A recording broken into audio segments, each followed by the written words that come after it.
નમસ્કાર. આર્થિક વિચારોના ઇતિહાસમાં વેપારવાદની પ્રવૃત્તિ અંગે આપણે ચર્ચા કરી રહ્યા હતા.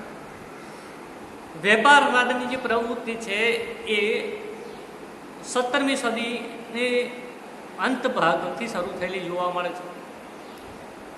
સામંતશાહી જે પદ્ધતિ હતી એ સામંતશાહી પદ્ધતિ અંતર્ગત જે જમીન માલિકો હતા એ જમીન માલિકો એ ગણોતિયાઓ કે વેઠિયાઓ પાસેથી ખેતીનું કાર્ય કરાવતા અને જે એની ઉપજ મળતી હતી એ ઉપજમાંથી એ મોટા ભાગનો હિસ્સો એ જમીન માલિકો લઈ લેતા હતા અને ગણોતિયા કે વેઠિયાઓને એમના જીવન નિર્વાહ જેટલું જ કે જીવન નિર્વાહ કરતાં પણ ઓછું અનાજ કે ઉત્પાદન પ્રાપ્ત થતું હતું અને જેને કારણે એ શોષણનો ભોગ બનેલા જોવા મળતા. આ જ કારણોસર જે વિરોધ થયો અથવા તો જે સ્થળાંતર થયું જેને કારણે વેપારી પ્રવૃત્તિ અસ્તિત્વમાં આવેલી જોવા મળે છે. જેના વિવિધ કારણોના સંદર્ભમાં ધર્મ સુધારણા, નવજાગૃતિ આંદોલન વગેરે પરિબળો ભાગ ભજવેલો જોવા મળે છે. ધર્મ સુધારણા અંતર્ગત જે રોમન કેથલિક ધર્મનું પ્રચલિત પ્રમાણ તે વખતે વધારે જોવા મળતું હતું અને રોમન કેથલિક ધર્મના વડા ગુરુ અથવા તો ધર્મના જે વડા છે જેને પોપ નામથી ઓળખવામાં આવે છે એ પોપ સર્વોચ્ચ જોવા મળતા. તેમના આદેશને સર્વ સ્વીકૃતિ હતી અથવા તો સર્વે લોકો સ્વીકારતા હતા. રાજા પણ એ જે પોપના આદેશ હોય એ પોપના આદેશને નકારી શકતો ન હતો અને માટે જ જે રોમ દ્વારા કે પોપ દ્વારા જે આ નીતિ ઘડવામાં આવતી હતી એ નીતિને આધારે વ્યવહારો ચાલતા. પરંતુ સમય જતાં ધર્મ સુધારણા પ્રવૃત્તિ અસ્તિત્વમાં આવી. આ જે વાત છે વેપારવાદના ઉદયની એ ફ્રાન્સના સંદર્ભમાં છે. ફ્રાન્સના નવયુવાનો એ જર્મનીમાં શિક્ષણ લેવા જાય છે અને ત્યાંથી શિક્ષણ મેળવી પરત ફરે છે. ત્યારબાદ જે જર્મનીના નવ વિચારો સાથે પાછા પડેલા ફ્રાન્સમાં જે નવયુવાનો છે એ યુવાનો દ્વારા આ ધાર્મિક અંધશ્રદ્ધાઓ કે જે પુનઃજન્મના સંદર્ભમાં વિચારવામાં આવતી હતી, મૃત્યુ પર્યંત જીવનના સંદર્ભમાં જે સુખ માણવાનું છે તેના સંદર્ભમાં વાત કરવામાં આવતી હતી, તેનો વિરોધ દર્શાવે છે અથવા તો અંધશ્રદ્ધાનો વિરોધ કરે છે. અને અંધશ્રદ્ધાના વિરોધના સંદર્ભમાં ખ્રિસ્તી ધર્મમાં કે રોમન કેથલિક ધર્મમાં જે એક જ સત્તા હેઠળ હતું તેની અંદર એક ફાંટો પડે છે અથવા તો પેટા વિભાગ તરીકે પ્રોટેસ્ટન્ટ ધર્મની સ્થાપના કરવામાં આવે છે કે જેમાં વ્યક્તિને સ્વતંત્રતા, વ્યવસાય કરવાના સંદર્ભમાં, પોતાનું આર્થિક હિત જોવાના સંદર્ભમાં, પોતાનો વિકાસ કરવાના સંદર્ભમાં મળેલી જોવા મળે છે. અને આમ થવાથી વેપારનો ઉદય થયેલો અથવા તો વેપારની શરૂઆત થયેલી છે એમ કહી શકાય. ત્યારબાદ બીજું જોઈએ તો નવજાગૃતિ કે માનવ સેવા આંદોલન. આજ જે નવયુવાનો આવ્યા કે જેમના દ્વારા વિરોધ થકી આંદોલનો કરવામાં આવ્યા, કચરાયેલા, પીડાયેલા, નબળા કે શોષિત લોકો તેની સાથે જોડાયા અને ખૂબ મોટા પ્રમાણમાં આ આંદોલનને વેગ પકડ્યો અને જેને કારણે માનવ સેવાની સાથે સાથે આ આંદોલનો એ જે જૂની પુરાણી સામંતશાહી પદ્ધતિ હતી એ સામંતશાહી પદ્ધતિને તોડી પાડી અને પોતાના હસ્તક સત્તાઓ લીધી અને પોતાના સ્વહિત માટે વેપારી પ્રવૃત્તિ સાથે જોડાયા. અહીંયા અત્રે બીજું એક કારણ પણ નોંધવું ઘટે છે કે જે તે વખતના સમયમાં ગ્રામ્ય લેવલ પર કે જ્યાં ખેતી લાયક જમીન હતી ત્યાંથી લોકો સ્થળાંતર કરતા પણ થયા, શહેરો તરફ પડે અને જેને કારણે પણ વેપારી પ્રવૃત્તિને વેગ મળેલો જોવા મળે છે. સાથે સાથે રાજકીય પરિસ્થિતિ પણ એટલો જ ભાગ ભજવે છે. જે તે સમયનો રાજા એ વૈભવ વિલાસથી જીવન જીવતો હતો. વૈભવ વિલાસી જીવન જીવવાને કારણે તે પ્રજા તરફ એટલું ધ્યાન આપતો નહોતો અથવા તો લોકહિતના કાર્યોમાં પણ એનું દુર્લક્ષ જોવા મળતું. માટે પણ પ્રજા દ્વારા રાજાનો વિરોધ કરવામાં આવ્યો અને આ વિરોધના સંદર્ભમાં વેપારવાદને વેગ મળેલો જોવા મળે છે. આ રીતે વૈભવ વિલાસી જીવન હતું, લોકહિતને ધ્યાન આપવામાં આવતું ન હતું, રાજા પોતાનું કર્તવ્ય નિભાવતો ન હતો, કર્તવ્યનિષ્ઠ ન હતો, કર્તવ્યનું પાલન થતું ન હતું, અને જેને કારણે આંતરિક ઝઘડાઓ અસ્તિત્વમાં આવે, સંઘર્ષમાં પરિણમે, અને એ સંઘર્ષને કારણે પણ આ વેપારવાદને વેગ મળેલો જોવા મળે છે. વેપારવાદના વેગના સંદર્ભમાં જે આપણે ચર્ચા કરી રહ્યા છીએ તેમાં વાત કરીએ તો આ જે આંતરિક ઝઘડાઓ હતા એ આંતરિક ઝઘડાઓ સમય જતા એ આંતરિક ઝઘડા મટી બાહ્ય ઝઘડામાં પણ પરિણમેલ જોવા મળે છે. કારણ કે આંતરિક રાજકીય પરિસ્થિતિ, આંતરિક સ્થિતિ સારી ન હોય તો એના બીજા દેશો કે આજુબાજુના દેશો એનો લાભ લેવાનો પ્રયત્ન કરશે, અને માટે રાજા પર બાહ્ય આક્રમણોના ભયો વધ્યા. હવે જો રાજાએ બાહ્ય આક્રમણોથી બચવું હોય તો પોતાની પાસે સૈન્ય શસ્ત્રોની બાબતમાં સક્ષમતા જોઈએ. સક્ષમતા ક્યારે હોય? જ્યારે રાજા પાસે સંપત્તિ હોય. માટે રાજાએ જો સંપત્તિ મેળવી હોય તો પોતાના દેશમાં વેપારી પ્રવૃત્તિનો વિકાસ કરવો પડે, પ્રજાના સંદર્ભમાં કાર્યો કરવા પડે, લોકોના હિતોના કાર્યો કરવા પડે, તો લોકોને એ આકર્ષી શકશે. અને માટે રાજાએ પછી પોતાના રાજ્યમાં વેપારી પ્રવૃત્તિનો વિકાસ થાય તે માટેના પ્રયત્નો આદરેલા જોવા મળે છે, જે થકી એ સંપત્તિનું સર્જન કરી શકે. અને સંપત્તિનું સર્જન થવાને કારણે શસ્ત્રો સૈન્યને વિકસાવી શકે, અને સામે જે બીજા દેશ આક્રમણ કરવા તૈયાર બેઠેલા છે તેની સામે એ પોતાના દેશનું રક્ષણ મેળવી શકે અથવા પોતાનું રાજ્ય બચાવી શકે. આ કરવું હોય, પોતાના લોકોના ચહિતા બનવું હોય, કર્તવ્ય નિષ્ઠતા નિભાવવી હોય, પાલન કરવું હોય, સૈન્યમાં વધારો કરવો હોય, શસ્ત્રો સરંજામ ખરીદવા હોય, તો આ બધી પ્રવૃત્તિ કરવા માટે રાજાએ ખર્ચ કરવો પડે. માટે જે રાજ્યનો ખર્ચ છે એ ખર્ચમાં વધારો થાય, જેને આપણે હાલના યુગના સંદર્ભમાં, વર્તમાન યુગમાં સરકારી ખર્ચના સંદર્ભમાં લઈ શકીએ અથવા તો જાહેર ખર્ચના સંદર્ભમાં લઈ શકીએ. હવે જો આવા ખર્ચ કરવા માટે સરકાર પ્રેરાય અથવા તો સરકારના આવા ખર્ચ કરવા હોય તો સરકારે આ ખર્ચ કરવા માટે પણ નાણાં જોઈએ. નાણાં વગર તો કશું શક્ય છે નહીં. માટે સરકારે આવા નાણાં મેળવવા માટે પણ ઉદ્યોગ ધંધા અને એ પ્રવૃત્તિઓ કે જે આર્થિક પ્રવૃત્તિઓ છે કે જેના પર એ કર લાદી શકે છે અથવા તો જે આવક કરતા એકમો છે એમાંથી એને કંઈક પ્રાપ્ત થઈ શકે છે એવા એકમોને પ્રોત્સાહન આપવું પડે, અથવા તો એવા એકમો એમના થકી સ્થપાવવા જોઈએ, અથવા તો એવા એકમોના વિકાસ માટે પણ કાર્યો કરવા પડે. અને માટે રાજા મજબૂરીના માર્ગે પણ આ કાર્ય કરવા તૈયાર થયું, અને એને જ કારણે વેપારની પ્રવૃત્તિને વિગો, અથવા તો એમ કહી શકાય કે વેપારની જે પ્રવૃત્તિની નવજાગૃતિ આંદોલનો કે ધર્મ સુધારણા દ્વારા જે વધારો થયો હતો એને આ રાજકીય બાબતો, રાજકીય અસ્થિરતા, આંતરિક સંઘર્ષ કે આંતરિક ઝઘડા, બાહ્ય આક્રમણોનો ભય, જેને કારણે સરકારી ખર્ચમાં વધારો થયો અને જેથી વેપારી પ્રવૃત્તિ જે ધીમી ગતિએ ચાલી રહેલી અને ધક્કો મળે, અને એટલા માટે વેપારી પ્રવૃત્તિ વિસ્તરી અથવા તો વિકાસ પામી એમ જોવા મળે છે. આ પ્રવૃત્તિઓ વિકાસ પામી અથવા તો વિસ્તાર પામી, જેને કારણે નવા નવા શોધખોળો થઈ. જે તે સમયમાં હોકાયંત્રની શોધ થઈ એ નોંધપાત્ર શોધ માનવામાં આવે છે.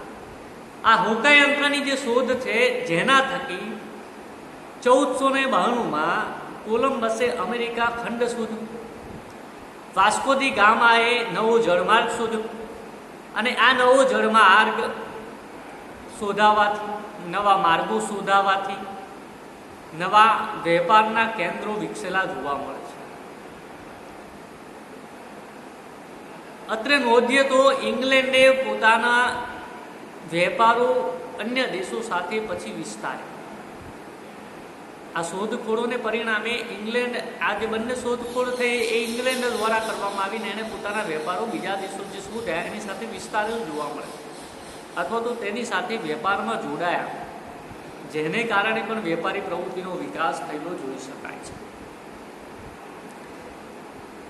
આ વેપારી પ્રવૃત્તિ જેમ જેમ વિસ્તરતી ગઈ સાથે સાથે નાણાંની શોધ પણ થઈ. વસ્તુ નાણું એટલે કે મીન્સ કે વસ્તુઓનો નાણાં તરીકે ઉપયોગ કરવામાં આવતો હતો. ત્યારબાદ શોધ થઈ વસ્તુમાંથી ધાતુ નાણું અસ્તિત્વમાં આવ્યું. ઓસ્ટ્રિયા અને કેલિફોર્નિયા ખાતે જે સોના ચાંદીની ખાણો પણ આ જ અરસા દરમિયાન પ્રાપ્ત થઈ, અથવા તો સોના ચાંદીની જે ખાણો છે એ ખાણો આ સમયમાં મળી આવે અને જેનો ઉપયોગ નાણાં તરીકે થવા લાગે. હવે નાણાંની શોધ થતા સમય જતા આ જે વ્યવહારો હતા એ વ્યવહારોમાં જે અગવડતા રહેલી હતી એ અગવડો દૂર થઈ, કારણ કે વસ્તુના બદલામાં વસ્તુ મેળવવી જેમાં કેટલી મુશ્કેલીઓ જોવા મળે.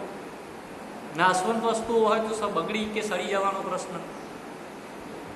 અનાજ જેવી વસ્તુઓ પણ લાંબા ગાળા સુધી તમે સંગ્રહી શકો નહીં. પશુઓનો પણ નાણાં તરીકે ઉપયોગ થતો હોય તો પશુઓ લાંબા સમય સુધી સંગ્રહી શકાય, એની પાછળ પણ ખર્ચ કરવો પડે. તો આ બધી બાબતો તેની સાથે સંલગ્ન જોવા મળતી અને જેને કારણે પણ વેપાર પ્રવૃત્તિને નાણાંની શોધ થવાથી જે અગવડતાઓ હતી એ અગવડતાઓ દૂર થઈ અને તેને પરિણામે વિકાસ થયેલો જોવા મળે છે. કારણ કે નાણાંની શોધ થવાથી ધાતુ નાણું અસ્તિત્વમાં આવવાથી તેમાં એકરૂપતા જોવા મળે. જે ધાતુઓના સિક્કાઓ હતા એ એકરૂપના જોવા મળે.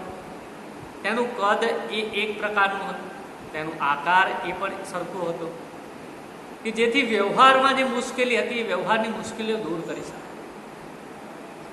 અને માટે વેપારને વેગ મળેલો જોવા મળે છે. આ સાથે સાથે સમય જતા કાગળ નાણું પણ અસ્તિત્વમાં આવ્યું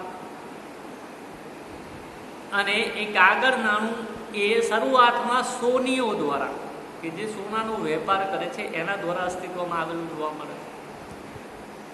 સોની પોતાને ત્યાં જે કોઈ ધાતુ મૂકવા આવે છે એ ધાતુના બદલામાં અથવા તો ધાતુના બદલામાં પાવતી આપતા કાગળની, કે જેની પર એનું મૂલ્ય અંકી કરવામાં આવતું, અથવા તો એના પર સોની પર ટ્રસ્ટ રાખી સામેવાળો વ્યક્તિ એ એટલા કાગળના સંદર્ભમાં એટલી ખરીદ શક્તિ દર્શાવતો.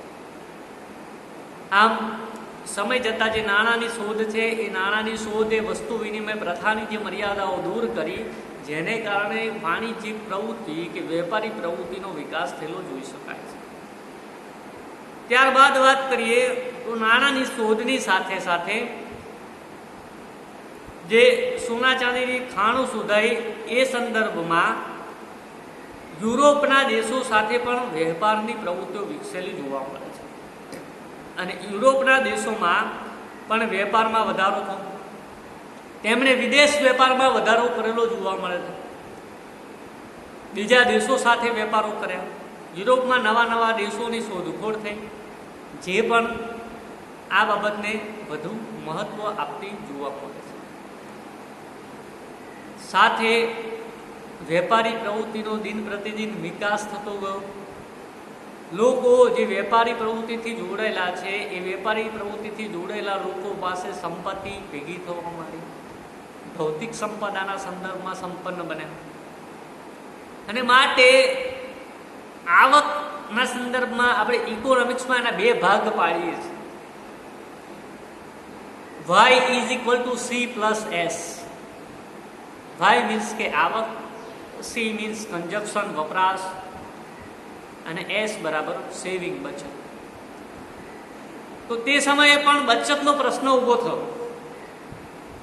બચત અને મૂડીરોકાણના સંદર્ભમાં લોકો જાગૃતતા ધરાવતા થયા, કે વિચારો આવ્યા અને ધીરે ધીરે આ બચતના કોન્સેપ્ટમાંથી બેંકોનો વિકાસ થયો,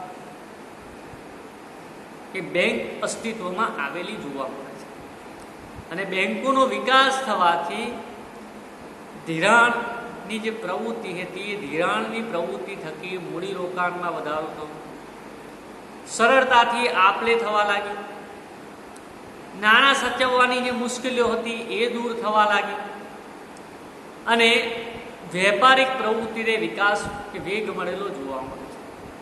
કારણ કે વેપારિક પ્રવૃત્તિ એ ઉત્પાદકીય પ્રવૃત્તિ દ્વારા શક્ય બને અને ઉત્પાદકીય પ્રવૃત્તિ માટે મૂડીરોકાણ એ એનું પ્રથમ પગથિયું તરીકે આપણે ગણાવી શકીએ. માટે આ બેંકોની શોધ એ પણ વેપારિક પ્રવૃત્તિ અથવા વેપારવાદના વિકાસમાં કે ઉદ્ભવમાં મહત્વનો ફાળો ધરાવે છે. જેમ જેમ વેપારનો વિકાસ થતો ગયો તેની સાથે સાથે સંપત્તિમાં વધારો થતો ગયો, સાથે સાથે લોકો પાસે સંપત્તિ વધતા માંગમાં વધારો થયો, આવક આવે તો સામે એટલે એની માંગમાં પણ વધારો થશે, ખરીદ શક્તિમાં વધારો થશે. માંગમાં વધારો થતા કિંમતમાં વધારો થાય, કારણ કે માંગ અને કિંમત વચ્ચે વ્યસ્ત સંબંધ છે. માટે કિંમતમાં વધારો થયો, કિંમતમાં વધારો એ ફુગાવામાં વધારાને જન્મ આપે છે. સતત કિંમતમાં વધારો થાય તો એ ફુગાવો અસ્તિત્વમાં લાવે છે અને તે સમયે પણ એવું જ બન્યું અને ફુગાવો અસ્તિત્વમાં આવ્યો. અને ફુગાવાના સમય દરમિયાન કિંમત વધુ પ્રાપ્ત થતાં લોકોને વધુ નફો મળતો હોય એવું લાગ્યું અને વધારે નફાથી પ્રેરાઈને પણ લોકો વધુ આર્થિક પ્રવૃત્તિઓ કરવા પ્રેરાય અથવા તો વધુ આર્થિક પ્રવૃત્તિઓને પ્રાધાન્ય આપેલું જોવા મળે છે. આમ વેપારિકવાદની આ જે પ્રવૃત્તિઓ છે એને વેપારને વેગ આપેલો જોવા મળે છે અથવા તો વેપારને વિસ્તારેલો જોવા મળે છે અને જેને કારણે વેપારિક પ્રવૃત્તિને એક પગદંડો જમાવી દીધો અથવા તો પોતાની સ્વાયત્તતા સ્થાપી દીધેલી જોઈ શકાય છે. આ વેપારિક પ્રવૃત્તિ વિસ્તરી આ બધા એના લાભના સંદર્ભમાં એનો વિકાસ થયેલો જોવા મળે છે. પરંતુ કોઈ પણ પદ્ધતિ કે કોઈ પણ બાબત એ લાંબા ગાળા સમય સુધી ટકી શકે નહીં અથવા તો દરેક સિક્કાની બે બાજુ હોય છે. એમ જેમ આપણે વેપારિક પ્રવૃત્તિના ઉદ્ભવના કારણો જોયા તો એની સમસ્યાઓ પણ સામે અસ્તિત્વમાં આવી હોય તો એ સમસ્યાઓ એના પતનના કારણો બનેલી જોવા મળે છે. આમ આ જે વેપારિક પ્રવૃત્તિ છે એ વેપારિક પ્રવૃત્તિના ઉદ્ભવના કારણો છે, એવી જ રીતે વેપારિક પ્રવૃત્તિના પતન માટે પણ ઘણા કારણો જવાબદાર જોવા મળે છે. આ કારણોના સંદર્ભમાં અલગ અલગ વિસ્તારો કે અલગ અલગ પરિસ્થિતિ મુજબ અલગ અલગ કારણો અસ્તિત્વમાં આવેલા જોવા મળે છે. જેમ કે ઇજારાશાહી, ફ્રાન્સના કોલ્બર્ટ રાજાની નીતિ અથવા તો લુઈ 16માની નીતિ, સોના ચાંદીના સંદર્ભમાં લોકોની ભૂખમાં વધારો, ઔદ્યોગિક ધંધા પર વેપારી પ્રવૃત્તિ ઔદ્યોગિક ધંધા પર ટકેલી જોવા મળે તો ઔદ્યોગિક ધંધાને વધારે પ્રાધાન્ય આપવામાં આવ્યું અને સાથે સાથે જે ખેતી પર વધારે પ્રાધાન્ય હતું એનું પ્રાધાન્ય ઘટ્યું અથવા તો ખેત ઉત્પાદન તરફ દુર્લક્ષ સેવાયું. તો આવા બધા અનેક કારણો એ વેપારના પતન માટે અથવા વેપારવાદના પતનના સંદર્ભમાં જવાબદાર જોવા મળે છે અથવા પતન માટે ગણાવી શકાય. અત્રે આપણે વેપારવાદના ઉદ્ભવના સંદર્ભમાં ચર્ચા કરી. નેક્સ્ટ સેશનમાં આપણે વેપારવાદના પતનના કારણોની વિસ્તારથી સમજ મેળવીશું. અસ્તુ.